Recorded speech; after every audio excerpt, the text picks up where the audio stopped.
Hello everybody. Today we are going to do HDR, high dynamic range. You all know what this means to do this in camera, and once you have your pictures from your darkest exposure to your brightest exposure, so you always need to create more exposures to capture the highlights in the image and also your shadow parts. And sometimes, like in here, we can't capture everything at the same time. So that's where HDR comes in really handy. So what I'm going to do here is select all my images by clicking on Edit, Select All. Then I go into Photo, I go Photo Merge and click on HDR.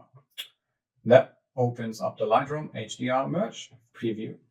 So what we do here is we tick on Auto Align because we always want to align our images, even on a tripod, just make sure. And I'm going to apply the auto settings. That means it's just going to take care of brightness and saturation, just a general thing. We can always tweak it after in Lightroom. And then we have the ghost amount. That means if you have a lot of moving parts in the image, so wind's blowing through the leaves and they're moving, then you would set your deghost amount to medium or high. And if you think nothing's moving, you can click it on none or low in this case, because I have some leaves, there might be a slight movement in there. And you can also show the deghost overlay. That means anything that Lightroom sees that was moving between the pictures that doesn't quite align will show in a red overlay. There's nothing on here, so that's all good. And then what I do, I only need to click merge. It's that simple. So you click merge, and now Lightroom is going to create a new DNG file right down here. I'm going to apply auto settings, and that's our DNG file. Let's mark this green with pressing the letter 8. So I'm going to select all my 3 images. Now I click on the first one, hold down Shift, click on my last image that I want to select, and I'm going to merge them in HDR in Photoshop. Photoshop gives us a bit more control, so that comes in really handy.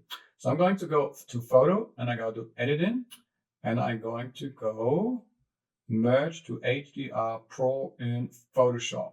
So I click on that, and then Photoshop will open. Lightroom opens my 3 raw files. In this case, it's 3. You could also have more than 3, like 5 or 7, or however many pictures you need to take to have all the exposure of your dynamic range in there. First time you do this, your layout's probably going to look like this. It's like 16-bit. I want you to change this to 32-bit. As you know, each bit size or bit range in an image or in a file will absolutely have more file information. So let's start with 32 bits and then have this box tick. That means you can complete the toning in Camera Raw, which is really good. So tone in Adobe Camera Raw, click OK. And this is going to open another dialog, the Camera Raw filter. And in here, we can do the same thing as what we did in Lightroom. Remember we selected auto. So I click auto on here. That's going to do the same thing. But it's doing it on a 32-bit RAW file before it then, once I click OK, it converts this to a 16-bit RAW file, which is still tons of information. So what I'm going to do here is I'm going to make sure that my blacks are not too dark. So maybe I just brighten this a little bit. And my whites are good and highlights are good. So I'm just going to maybe make this a little bit brighter overall. I apply a little bit of vignette. That's under effects. You can go vignette. So make this a little bit darker on the outside. Go put this more in, and I give a large feather amount. So I just overdid this a little bit. So I'm just going to make this more natural like this. Then I'm going to go to color, and maybe I amplify the color a little bit more. And this is pretty good.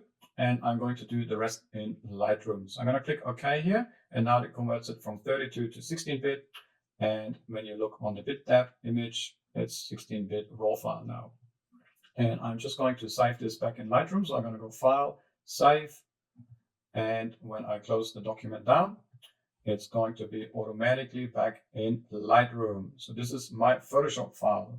So I'm going to mark this with blue by pressing the 9 key. So I'm working in a collection. I just sort of move one next to the other.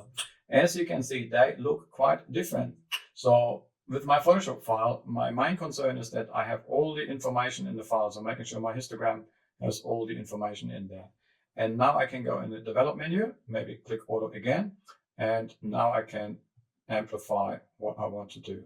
So what I'm going to do is I'm just going to make this, I'm going by the darker spots and then I brighten the inside rather than the other way around.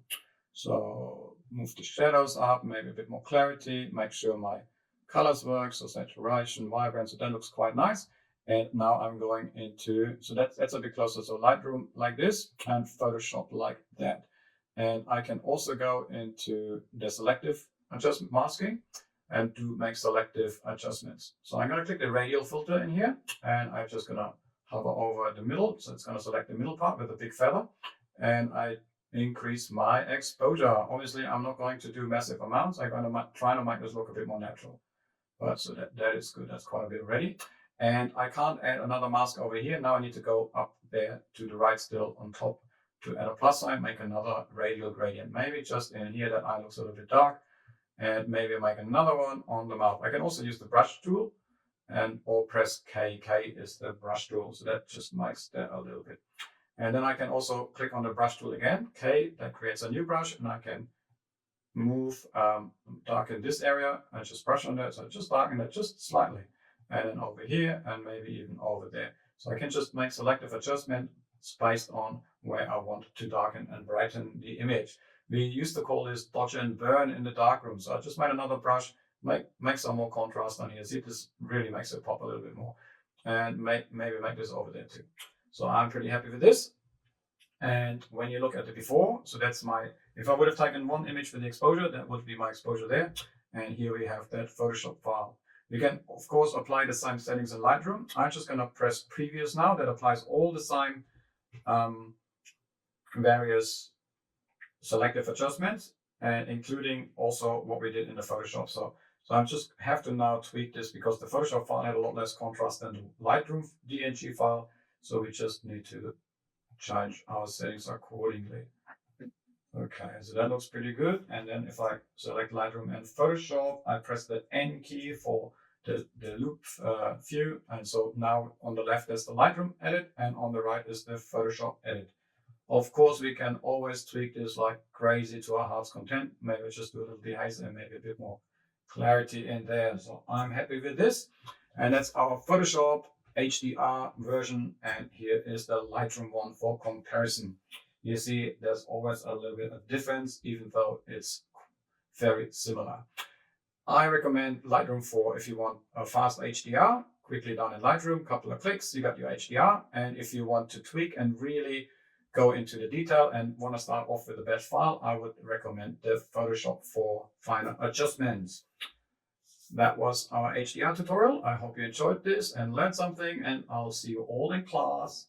Bye bye.